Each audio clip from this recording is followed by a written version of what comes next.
Hey, Magic fans, welcome back. This is your captain speaking. Unfortunately, today we do not have a box opening video. Apparently, FedEx is terrible. My package got delayed. They said it'd be here Friday. Then they said originally Monday. Now they're saying it was Friday last week on Thursday, and I got all excited. And then Friday there was an unexpected delay. It didn't show up at the store. Saturday I tried going. It didn't show up at the store. Apparently, it showed up at the store late Saturday night, and I got an email on Sunday to go pick it up. Well, guess what? They're not open on Sundays, so yeah, way to go, FedEx. So, with that said, I will have my Innistrad Midnight Hunt boxes Monday. God, I hope Monday. Knock on wood. And we'll start the box opening series then. So, I'm really sorry about that. In the meantime, I do have some news. So, as you guys know, over this weekend we did the standard metagame challenge here. Um, there was a lot of things that was in here. There was mono green decks. There was, there's the blood and the snow decks and so forth and so on. So one thing I want to tell you about this challenge. I know there's only 8 hours left. I'm sorry I didn't post this video sooner. I didn't do too bad with this over the weekend. I did lose quite a bit as I was trying to feel out the standard environment. But as you can see, you can buy it for 2,000 gold, which is pretty reasonable. I wouldn't use gems because I use these for my mastery pass. But anyway, you can see I've been doing rather well. So, yeah, lots of this stuff here. This is almost a 200. I got me a free draft token still. Anyway, so uh, what I'd like to show you guys is the reward structure. So for 2K, no wins will get you 500. So it's only 1,500 to enter, basically. It's 1,000 if you get one win. If you get two wins, you basically pay $500 for a pack of cards, which is not bad for gold. If you manage to get three wins, you break even and you get three packs just for your time. So that's pretty sweet. And as you go up, it goes to 25 and 5 packs, 3 and 10 packs, 4,020 packs, and the lovely 5,030 packs, which is what everybody would like to see. Um, so every game that you play is a best of three with sideboarding. So it gives you a real good thing or way to measure what standard will look like. So I've already talked about some decks that's inside the standard challenge. What I'd like to show you guys is what I managed to do today after I field my way through a lot of these decks and what have you. Um, uh, as I said before, just remember, guys, um, it took me a lot of time to do this. So I played for a very long time over the period for me to kind of feel out the challenge. I played several Blood and Snow decks. I played a mono black deck, which is really good. I started out with mono white, which actually did pretty well. I actually got all the way up to 5 wins with mono white before I finally lost. And I was looking for that best deck, right? And right now it seems like the meta game is really leveled out. So before I go any further, um, remember, guys, like, subscribe, hit that notification bell, comments down below. I really do appreciate help support the channel. What I'd like to show you is, that's right, guys, I made it to 7 wins with a deck finally. I'm not sure it's the best deck. I'm sure there's room for tweaking because I've seen some things I like, some things I don't. With the metagame being so weird, sometimes it's really hard against some decks on how it plays. So I'd like to have a look at that first if you guys don't mind. All right, guys. So before we get a look at it, just want to make sure that you guys understand that this really did happen. I'll go ahead and show you. Here was the final win of my metagame challenge. You can see where I got my extra stuff here. That's right, guys. 7 wins. I got there. I almost thought about filming the very end of it, and I kind of wish I would because the green deck that I went up against was probably the worst deck to play against for this deck archetype that I made.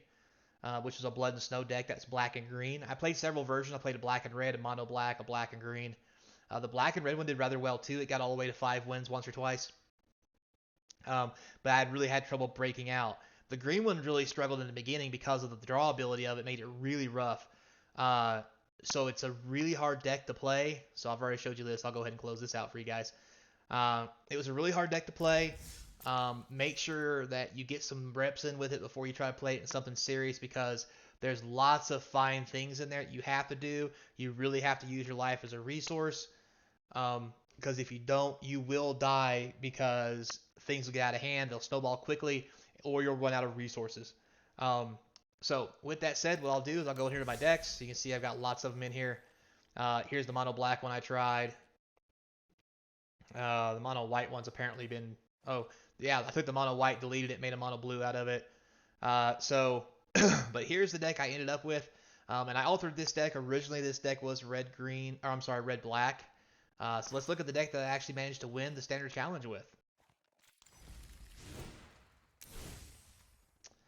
So here is the deck over here.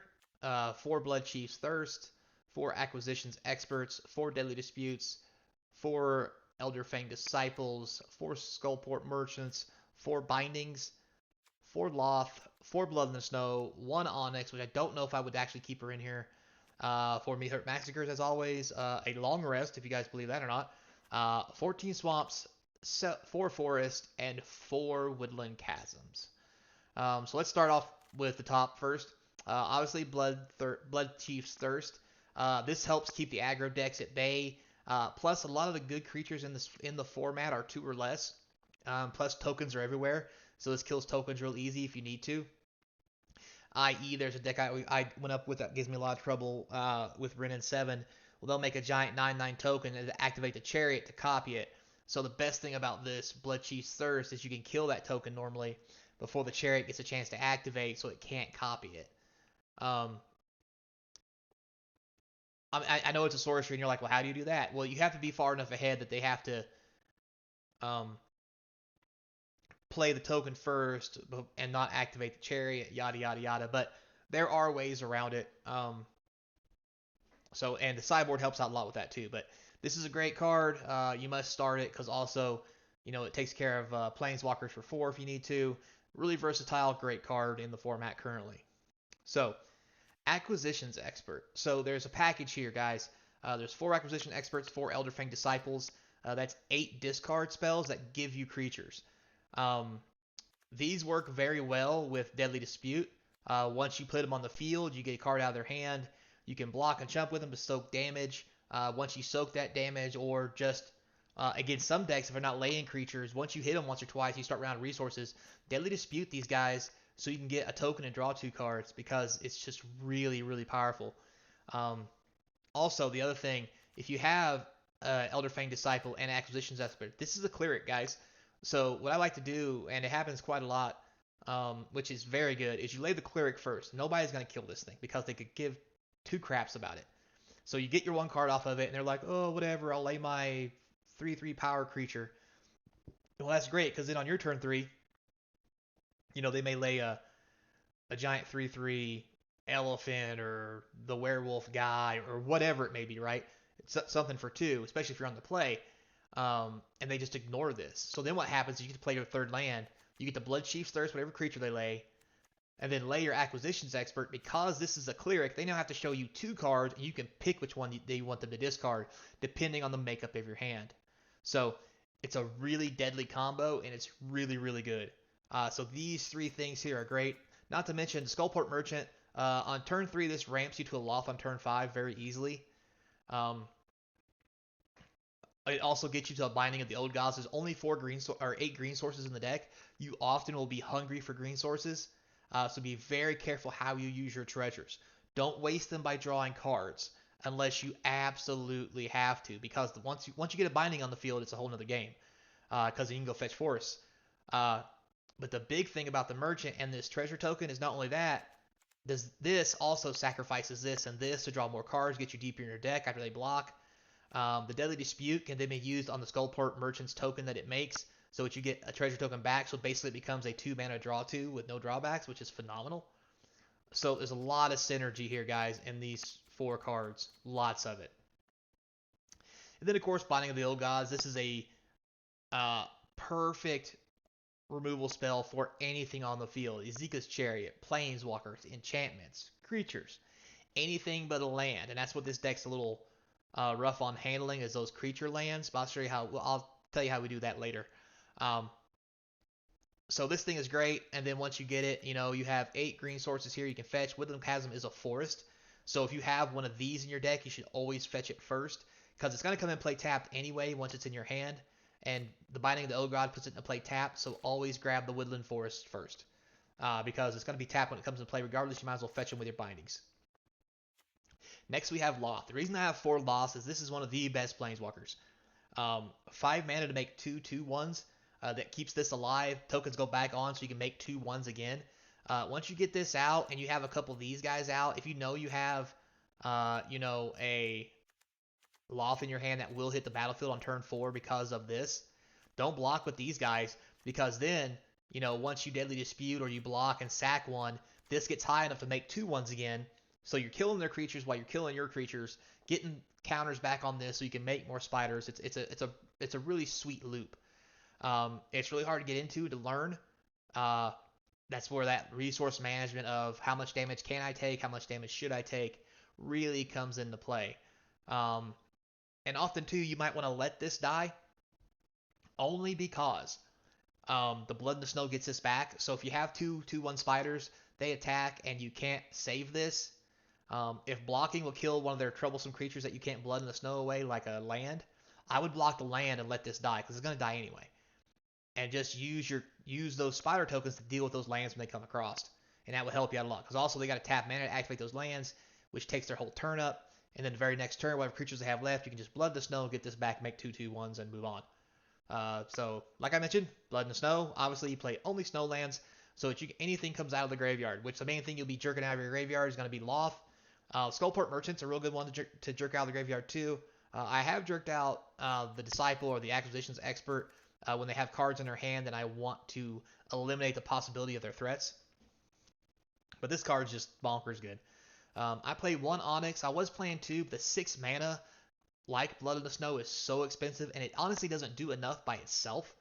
I found 1 is great because you can lay it, use that at 6 mana to kill their biggest creature. They will swing into it, and if they do, let it die because you can Blood in the Snow it back. If they don't swing into it, or you can manage to keep it alive for 1 turn, a lot of what your deck is instants and sorceries, and you'll just gain life while you get cards into your hand. It's pretty sweet, honestly.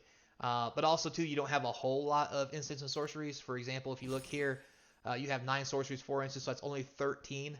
So you won't get to use it a whole lot. But I found 1 is very good. Also too, just the simple fact of her being on the field, you can be able to dig through your hand, take it up so that you can actually use the minus, is such a threat that they will purposely not swing at you to kill Liliana. It basically just buys you turns. It's like time walking. It's amazing. Yeah. So then, of course, we have Meat Hurt Massacre. This with Loth putting, letting her creatures die and putting counters on her, getting make more creatures to deal your opponent damage is amazing. Not to mention, it gives you life when your opponent creatures dies. So, they can beat you down.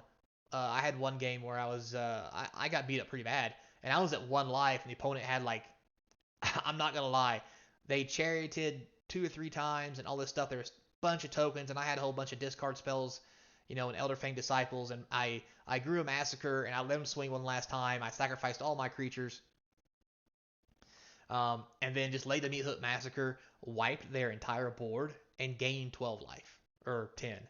It was ridiculous, whatever it was, And then the following turn, I laid Professor Onyx and started ticking up, and pretty much was the game. I play 1 long rest. I don't know how I feel about this. The games I have used it have been phenomenal. You're not going to get 8 cards out of your graveyard because you don't have enough cards that have different mana costs. But the ability for 6 mana to get 6 or even 2 mana, or 6 or 5 mana to get 2 cards out of your graveyard of 2 different mana costs is phenomenal. I think the best I ever did with this, I actually got 6 things out of my graveyard, and the opponent just conceded on the spot. I got Onyx, I got I got a Loth, I got a Binding, I got a Skullport Merchant, I got a Deadly Dispute, a Blood Chief's Thirst. It was just bonkers how good it was that I got out of my graveyard. Yeah, so I normally take this out depending on what deck I'm playing against. But in the very first game, you're kind of resource light when it comes to trying to deal with stuff. It becomes very helpful because getting that 1 extra Blood in the Snow sometimes is really what you need. And I've done as far as casting this for 5. Well, actually, one time I even casted this for 6. I picked up 3 things. I picked up a Loth, I picked up a Blood in the Snow, left Professor Onyx in the graveyard, and picked up a Skullport, and picked up a Binding of the Old Gods, and then immediately cast Blood in the Snow and put Onyx on the field. Um, yeah, that's how much mana I had because of Binding the Old Gods and treasure tokens laying around. It was ridiculous, and I went on to win the game from there. So there's only been one or maybe two games out of the whole series that this was bad, and that's if it's in your opening hand because you really need action. Um, so it can be bad. That's why there's just one. There may be a better version for this. But to be honest with you, for 5 mana, I mean, I know there's other cards that, get one card back for 3, and then for 5, you can flash it back. But there's a lot of graveyard disruption, which makes that very unviable. This is a one shot. Also, you can get more than 2 things if you have 6 mana. This deck's aiming for 6 mana, so you can almost always get 3. I just really like the one of. In the future, I'll let you guys know if I decide to change it. But it is what it is. And of course, 14 swamps, 4 forest, and 4 woodland chasm, all snowlands. Um, so that was the deck setup that got me all the way. So they'll look at the sideboard. So we have 4 go blanks. These go blanks are for a lot of decks. They're definitely for the mirror match because they keep jerking their stuff out of the graveyard. You want them to not do that. So you want to rip their graveyard away while taking cards out of their hands. Also, there's a blue-red deck that makes nothing but dragons.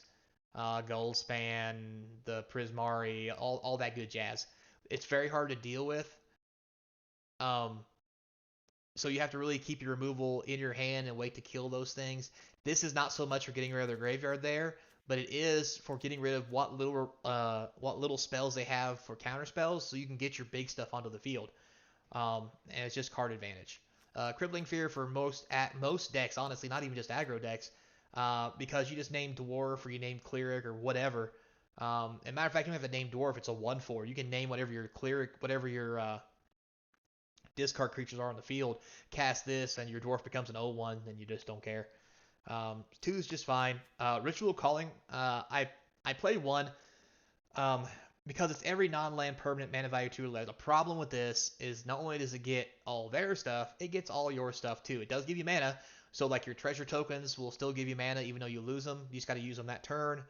This will hit your Meat Hook Massacre, plus all of your tokens and smaller stuff as well.